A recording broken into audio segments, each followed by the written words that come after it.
আসসালামু আলাইকুম। এই ভিডিওতে আপনাদের দেখাবো কিভাবে আপনারা আপনার ফোন দিয়েই আপনার শ্রেণীর সেটা হতে পারে জেনারেল শাখা অথবা দাখিল শাখার যে কোনো ধরনের টেক্সট বই বা বোর্ড বই ডাউনলোড করবেন। তো কিভাবে ডাউনলোড করবেন সম্পূর্ণ প্রসেসটা এই ভিডিওর মাধ্যমে আপনাদেরকে দেখাবো। তো চলুন বেশি দেরি না করে ভিডিও শুরু করা যাক। তো এজন্য আপনাদের প্রথমে যেতে হবে আপনার ফোনের গুগল ক্রোম ব্রাউজারে। তো আমি আমার ফোনের গুগল ক্রোমে চলে যাচ্ছি। অ্যান্ড ক্রোম ব্রাউজারে আসার পর এখান থেকে আপনারা সার্চ বারে গিয়ে লিখবেন এনসিডিবি বুকস। তো এইটা লিখে সার্চ করে দিবেন। অ্যান্ড সার্চ করার পর আপনাদের সামনে এরকম ইন্টারফেস শো হবে। এখান থেকে আপনারা প্রথমে যে ওয়েবসাইটটা দেখতে পারবেন এইটার ওপর ক্লিক করে দেবেন। তো এখান থেকে আপনারা 3 ডট অপশনের ওপর ক্লিক করবেন। এখান থেকে আপনারা পাঠ্যপুস্তক যে অপশনটা রয়েছে এর ওপর ক্লিক করে দেবেন। অ্যান্ড এখান থেকে আপনারা কত সালের বই ডাউনলোড করতে চান সেইটা এখানে সিলেক্ট করে দেবেন। এটা যেহেতু 2025 সাল চলতেছে, তো আমি এখান থেকে 2025 শিক্ষাবর্ষ সকল স্তরের পাঠ্যপুস্তক এইটাকে সিলেক্ট করে দেবো।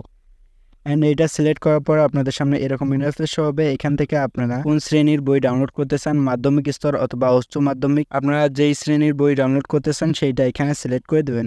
তো আমি এখান থেকে মাধ্যমিক স্তরের উপর ক্লিক করে দেব।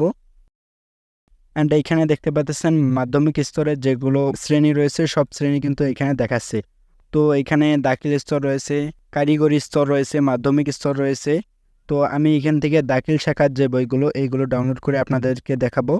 তো এইখান থেকে আমি নবম এবং দশম শ্রেণীর যে বই রয়েছে সেইটাকে ডাউনলোড করব, তাই এর ওপর ক্লিক করে দেব। অ্যান্ড এইখানে ক্লিক করার পর আমাদের সামনে এরকম ইন্টারফেস শো হলো। এখানে দেখতে পাচ্ছেন দাখিল শাখার নবম এবং দশম শ্রেণীর যেগুলো বই রয়েছে সব বই কিন্তু এইখানে চলে এসেছে। তো এইখানে বইয়ের লিস্টগুলো দেখতে পাচ্ছেন। তো এইখানে আমাদের বইগুলোকে ডাউনলোড করার জন্য আমি এখানে ধরুন কোরআন বইটাকে ডাউনলোড করব।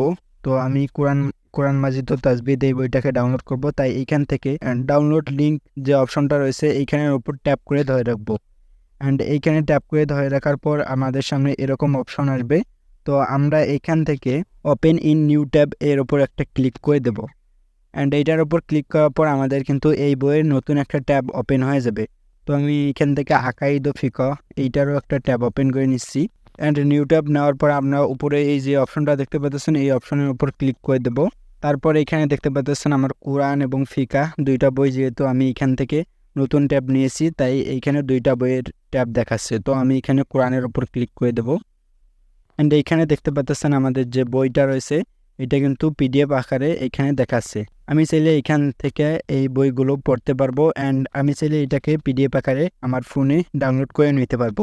তো ডাউনলোড করার জন্য আপনারা এই যে অপশনটা দেখতে পাচ্ছেন ডাউনলোডের একটি অপশন, এই অপশনের উপর ক্লিক করে দেবেন। অ্যান্ড এইটাতে ক্লিক করার পর এইখানে কিছুক্ষণ লোড নিতে পারে, আপনার নেটওয়ার্ক স্পিডের উপর ডিপেন্ড করবে। অ্যান্ড আমাদের কিন্তু এই বইটা পিডিএফ আকারে আমার ফোনে ডাউনলোড হয়ে গেছে। তো আমি আকাইদটাও ডাউনলোড করে দেখাচ্ছি। এখানে দেখতে পাচ্ছেন আমাদের যে আকাইদ ও ফিকহ বইটা রয়েছে এটাও কিন্তু এখানে আমাদের পিডিএফ আকারে দেখাচ্ছে। তো আমি চাইলে এই বইটাকেও ডাউনলোড করতে পারবো।